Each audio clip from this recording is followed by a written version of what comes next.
j'espère que vous allez bien. Aujourd'hui, je vous retrouve pour une vidéo où on va parler des 7 secrets pour vous permettre de perdre du poids durablement.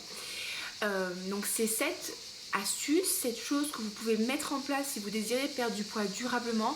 Et surtout, j'insiste vraiment de manière saine, d'accord ? On sait tous, d'accord, qu'on peut perdre du poids en faisant du sport à outrance, d'accord, et comme je dis souvent en rigolant, en mangeant de la carotte râpée et du tour en boîte. Oui, certes, ça marche à l'instant T, mais après, très souvent, on reprend du poids et on gagne même du poids par rapport au poids qu'on avait avant. Donc c'est le fameux effet yo-yo. Là, l'idée, c'est vraiment de vous partager en fait les astuces. Je ne sais pas si vraiment le terme astuce est approprié, mais les choses que vous pouvez mettre en place si vous voulez vraiment perdre du poids durablement et surtout ne plus jamais le reprendre. Donc avant de commencer, avant de vous parler de tout ça, je me présente rapidos. Je m'appelle Olivia Garmac, je suis coach sportif et coach de vie. Et mon boulot, c'est d'aider les femmes à perdre du poids durablement. Si vous savez quoi faire, quelle activité physique faire, si vous êtes capable de faire plein de choses hyper dures au quotidien et que vous galérez justement avec votre poids depuis des années, eh ben c'est mon boulot de vous aider à gérer vos émotions, à gérer vos envies, à gérer votre alimentation, à apprendre à connaître votre corps pour pouvoir perdre du poids définitivement, durablement. Donc sur ce, on va commencer tout de suite notre vidéo. Donc j'ai pris mes petites notes pour être sûre de ne rien oublier. Et donc l'astuce numéro 1, la première chose à faire, et ça vous paraît être hyper logique, mais des fois on oublie, c'est de manger quand vous avez faim et de ne pas manger quand vous n'avez pas faim. D'accord ? Je vous l'expliquerai dans une vidéo peut-être dédiée juste pour ça. Notre corps est absolument fantastique. On a des hormones qui sont faites pour nous signaler quand on a faim, donc la ghréline. Et on a aussi des hormones, notamment la leptine, qui sont faites pour nous dire que là, on est rassasié, c'est plus nécessaire de manger. Et on a l'insuline un peu qui vient mettre son petit grain de sel là-dedans. Et normalement, ces hormones, quand votre corps est bien calibré, elles vous disent en fait quand est-ce que votre corps a besoin d'être alimenté et elles vous disent aussi quand il est temps de s'arrêter. Donc simplement, la première chose à faire, c'est manger quand vous avez faim. Là, c'est votre corps qui vous dit ok, là c'est le moment de manger, et je parle bien de faim et pas d'envie de manger, d'accord ? Et de ne pas manger quand vous n'avez pas faim. Ça veut dire que si par exemple le matin vous vous levez et que vous n'avez pas faim, ce n'est pas la peine de manger. Votre corps n'a pas besoin de cette énergie à ce moment-là. Mais ça veut aussi dire, par exemple, que si vous avez mangé à midi et qu'à 15h, vous vous retrouvez vraiment avoir faim, ben, mangez une collation. Ok ? C'est pas la peine de vous dire non, je tiens. Non, parce que là, c'est votre corps qui vous dit là, j'ai besoin d'énergie. Comment distinguer la vraie faim de l'envie de manger ?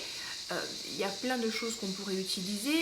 Pour moi, le plus simple, c'est simplement, est-ce qu'au moment où vous avez faim, vous auriez envie de manger, on va dire, un steak haché et des petits pois carottes ?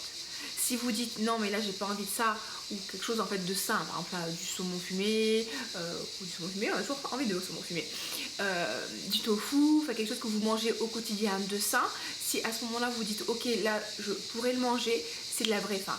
Si vous dites non, ah là j'ai plutôt envie de manger, je sais pas moi, une glace, c'est pas de la faim, c'est de l'envie de manger, d'accord ? Donc première chose à faire, je mange quand j'ai pas faim, je m'arrête quand je ne mange pas quand j'ai plus faim, et je m'arrête aussi quand je suis arrivée à satiété, d'accord ? Première chose. Deuxième chose, chaque repas que vous prenez, et j'insiste bien, même les collations, devraient être composés d'un apport en protéines, donc un apport en protéines animales ou végétales, d'un apport en légumes, donc pour vous apporter des vitamines, pour vous apporter des fibres, pour vous apporter un certain volume dans l'estomac, et des graisses de bonne qualité. D'accord ? Les graisses de bonne qualité, ça va être des huiles végétales, idéalement pressées à froid, idéalement bio. Ça peut être du poisson gras, ça peut être de l'avocat, ça peut être des oléagineux, donc noix, amandes, noisettes et compagnie. Et ça va vraiment être la base de votre repas.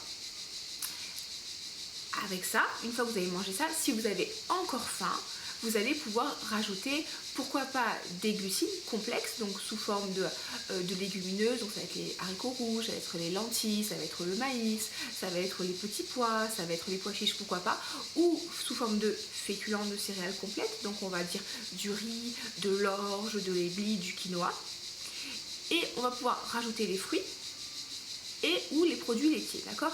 Donc, mais la base, ça va vraiment être protéines, légumes, et oui, même le matin, c'est pas si difficile que ça à faire, et des graisses de bonne qualité. Et après, en fonction de la faim, j'insiste bien, la faim, vous allez compléter avec les glucides complexes, les fruits si vous voulez, ou à la place des glucides complexes, et les produits laitiers si vous en consommez. Ok? Donc ça, c'est hyper important, hyper important.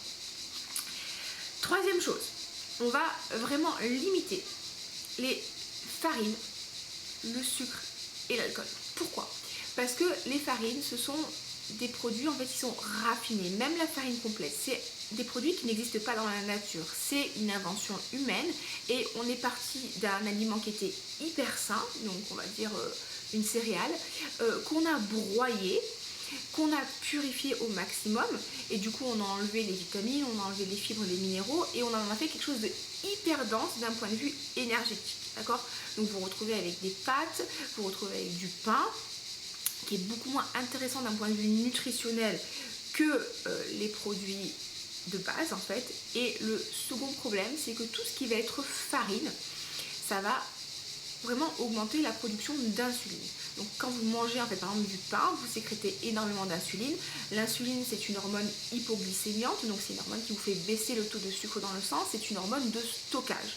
Donc si vous avez un taux d'insuline très élevé dans votre sang, votre corps va avoir tendance à stocker plutôt que déstocker. Et le deuxième problème aussi, c'est que ces aliments en fait raffinés, transformés en fait, donc ces farines, ce pain, ces pâtes et compagnie, ça va aussi vous faire des très très gros pics de dopamine. Et du coup, vous allez avoir tendance à vouloir en manger encore et encore et encore parce que c'est très très agréable. Vous voyez, on a quand même plus de mal à s'arrêter de manger des pâtes que du maïs ou du quinoa. Je ne suis pas sûre que vous fassiez des orgies de quinoa. Par contre, c'est très très facile d'enfiler encore et encore des pâtes. Donc, vraiment, moi je vous conseillerais de limiter les farines. Bon, le sucre, jusque-là, on sait aussi pourquoi, parce qu'un petit peu de sucre, ça va, mais généralement, c'est très très rare de s'arrêter à un petit peu de sucre. Donc, ça va faire, encore une fois, un apport en calories, souvent mixé avec du gras qui va être très important. Ça va provoquer un aussi très gros pic de dopamine, une augmentation de l'insuline, qui va faire qu'après, vous allez avoir des envies de sucrer qui vont continuer, et vous allez manger plus que de raison. Et l'alcool aussi, pourquoi? Parce que l'alcool, c'est des calories vides. 1 gramme d'alcool, c'est 7 kilocalories, alors que 1 gramme de protéines, c'est 4 kilocalories, pareil que pour 1 gramme de glucides. Donc du coup, si vous prenez un verre de vin, par exemple, vous allez très rapidement monter à 120 calories. Donc si vous faites un repas de famille un petit peu chargé, vous buvez 2-3 verres de vin, bah, tout de suite, boum, vous arrivez facilement à quasiment 400 calories d'alcool, qui vraiment ne vous a rien apporté, qui va juste encrasser le corps et vous fatiguer derrière. Donc pourquoi pas de temps en temps, mais enlevez vraiment l'alcool de votre routine, on va dire hebdomadaire, journalière de consommation. Yes. On en était où? Donc on en est à la 4. Alors, chose qui est très très très très très importante. Quand vous êtes dans une démarche de perte de poids, on est d'accord qu'on va mettre en place cette alimentation où on va donc avoir des protéines, des légumes, des graisses de bonne qualité, pourquoi pas des glucides complexes, on l'a vu, pourquoi pas des fruits, pourquoi pas des produits laitiers, d'accord? On décide aussi idéalement d'enlever les farines, les sucres raffinés et l'alcool. L'idée, c'est ça, c'est devrait être votre routine quotidienne, mais pour pouvoir tenir ça dans le temps, moi je vous proposerais vraiment d'inclure par semaine un repas plaisir.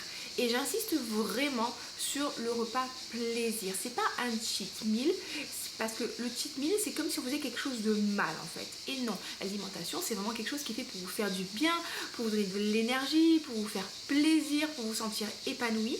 Et là, l'idée, c'est vraiment d'avoir par semaine un repas dont le seul et unique but de ce repas soit de vous faire plaisir.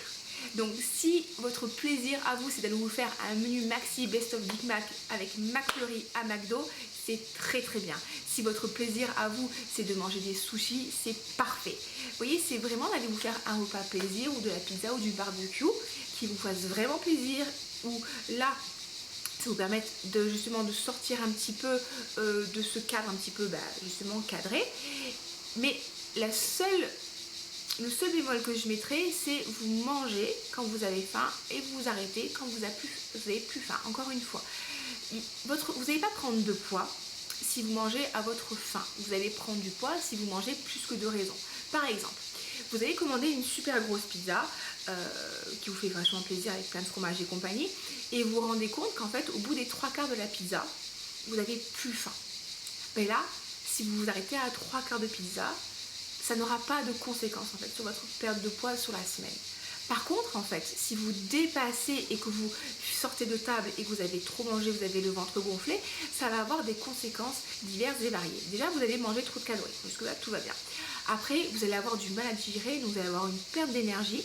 Et troisièmement, vous allez vraiment encrasser votre corps et du coup derrière vous allez avoir du mal à vous y remettre, et peut-être que le lendemain vous allez avoir du mal à faire du sport, peut-être que vous serez moins actif, peut-être que vous serez ballonné, et du coup en fait ça va vous suivre pendant plusieurs jours et ça va ralentir votre perte de poids. Donc ça c'est vraiment important. On se fait un repas plaisir où vraiment on est bien, où vraiment on se sent bien et c'est trop cool et on partage et c'est top, mais on s'arrête quand on n'a plus faim. Yes. Astuce numéro 4. Yes. Astuce numéro 5. Alors, ça va vous paraître tellement logique, mais c'est vraiment très très important. Ayez un sommeil réparateur. D'accord ?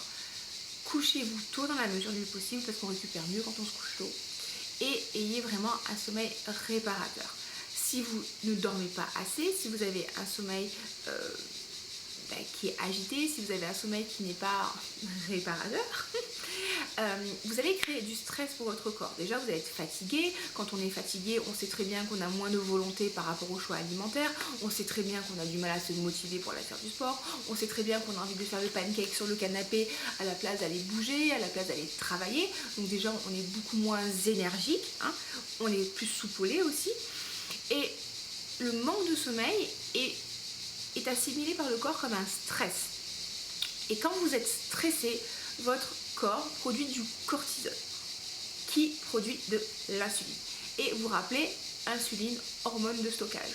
Donc, un stress chronique comme ça dû à une fatigue qui est accumulée peut vraiment bloquer la perte de poids, aussi bien sur le plan hormonal que sur le plan, on va dire, mental, avec un manque de volonté et un manque d'énergie globale. Donc ça, c'est vraiment important. Si vous avez du mal à bien vous endormir le soir, peut-être aller explorer diverses pistes. Allez peut-être faire des flots de pensée, allez faire de la méditation, peut-être faites une activité physique type yoga ou pilates le soir pour vous calmer. Surtout pas de sport genre tardivement, sinon ça va vous exciter. Arrêtez les écrans peut-être 2 heures avant le coucher. Écoutez de la musique douce, bouquiner, tester peut-être les huiles essentielles à base de lavande pour vous apaiser. Allez vraiment explorer toutes ces pistes-là, parce que clairement, un manque de sommeil, ça peut être un frein à la perte de poids. On continue. Astuce numéro 6. Et ça va vous paraître un peu nouveau, mais c'est important.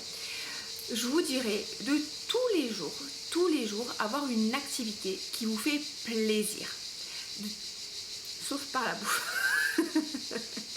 L'idée, c'est de tous les jours prendre soin de vous avec quelque chose qui vous fait du bien, quelque chose qui vous détend, quelque chose qui vous permet de décompresser. Je sais pas, ça peut être des soins de visage, ça peut être vous maquiller, ça peut être aller vous balader à l'extérieur, ça peut écouter de la bonne musique, ça peut être renifler des parfums qui sentent super bon. Moi j'adore les parfums, j'ai plein de bougies parfumées chez moi qui sentent super bon. Ça par exemple c'est Angel Food Cake, ça sent super bon, et du coup quand je fais brûler ça chez moi dans ma chambre, ça a vraiment un côté hyper apaisant, hyper régressif pour moi. Ça peut être aller lire un bon bouquin, regarder une bonne série, je sais pas, ça peut être passer un coup de téléphone à une copine. Vraiment faites des choses, dessiner, colorier, peindre, vraiment tous les jours, et j'insiste vraiment sur tous les jours, faire une activité qui vous fait du bien, qui vous détend, qui prend votre concentration, parce que notre cerveau aime le plaisir. On est des êtres de plaisir, hein, les êtres humains. Notre cerveau aime justement cet afflux de dopamine. Notre cerveau aime l'état de flow. L'état de flow, c'est un état dans lequel on est complètement engagé mentalement et du coup on ne voit pas le temps passer, donc ça c'est très très plaisant pour le cerveau. Et si vous n'apportez pas assez de plaisir au quotidien à votre cerveau, vous allez vous diriger vers la source de plaisir la plus facilement atteignable. Et c'est quoi? Ça va être la nourriture. Vous allez avoir des envies de manger et vous savez très bien comment ça se passe. On se dit, je l'ai bien mérité, c'était une grosse journée, j'ai besoin de me détendre, blablabla. Bla bla. Et du coup, on va utiliser la nourriture qui est censée nous nourrir pour se détendre. Alors que c'est pas du tout son rôle. Donc vraiment, tous les jours, faites des choses qui vous font du bien, qui vous font plaisir. Et tous les jours, même si c'est 20 minutes le matin ou le soir ou l'après-midi, prenez du temps pour vous. Même si vous êtes maman, même si vous êtes papa, même si vous avez des grosses journées de travail, c'est justement ce temps de plaisir que vous prenez pour vous qui vous permettra après d'être plus disponible auprès des autres et aussi plus efficace dans votre travail et de pouvoir tenir une alimentation saine sur le long terme. Et dernière astuce, et c'est là je pense que vous l'attendiez, c'est faites du sport. Mais je vais mettre un bémol par rapport à ça, une précision, faites du sport pour vous faire plaisir et non pas pour brûler des calories en objectif numéro 1. Pourquoi ? Parce que le but du jeu, quand vous faites du sport ou de l'activité physique, c'est de mettre votre corps en mouvement. C'est de prendre soin de votre corps. C'est d'entretenir vos muscles, d'améliorer votre condition physique, de vous permettre d'être fort au quotidien, d'avoir une belle posture, je ne sais pas si j'ai déjà dit, d'avoir des articulations qui sont fortes. C'est vraiment de prendre soin de votre corps et de vous faire du bien aussi mentalement.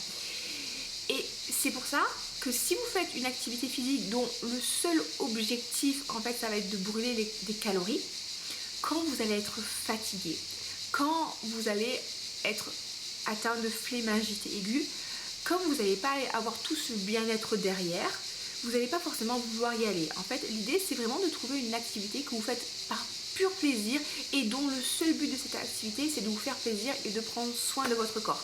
Si cette activité, ça devient un cours de RPM ou du body attack, c'est très très bien parce que vous aimez le challenge et compagnie, hein, d'accord ?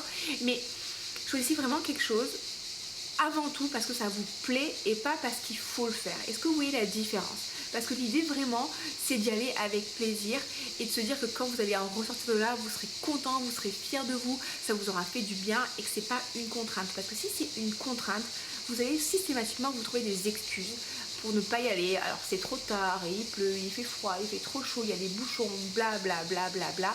Et du coup, au final, ça n'aura pas les effets qu'on veut parce que vous n'allez pas vous y tenir sur le long terme. Donc voilà les amis, je pense que je vous ai un petit peu tout dit. N'hésitez surtout pas si vous avez des questions, n'hésitez pas à interagir avec moi. Je serais vraiment ravie en fait de discuter avec vous. N'hésitez pas à me faire vos retours aussi parce que du coup j'essaye vraiment de m'améliorer sur mes vidéos, je débute. Et juste un petit rappel, si vous voulez vraiment vous faire coacher par rapport à la perte de poids, par rapport à votre bien-être, pour faire la paix avec la nourriture, vous pouvez prendre rendez-vous avec moi. Je vais vous laisser un lien vers mon agenda en ligne dans la barre d'information. On prend rendez-vous ensemble et on fait un appel qui va durer à peu près 1 heure et on voit ensemble quelles sont vos problématiques, comment je peux vous aider et si je peux vous aider, je vous proposerai un accompagnement 100% personnalisé pour qu'on arrive à régler ces problèmes de relation avec la nourriture, que vous puissiez vous sentir bien dans votre corps, que vous puissiez trouver une alimentation saine qui vous correspond et que vraiment vous puissiez enfin briller à 100%. Sur ce, je vous souhaite une très très belle journée. N'hésitez pas aussi à liker la vidéo, à vous abonner, à partager et on se retrouve très très bientôt. Je vous fais plein de gros bisous et je vous souhaite une très belle journée. Ciao ciao.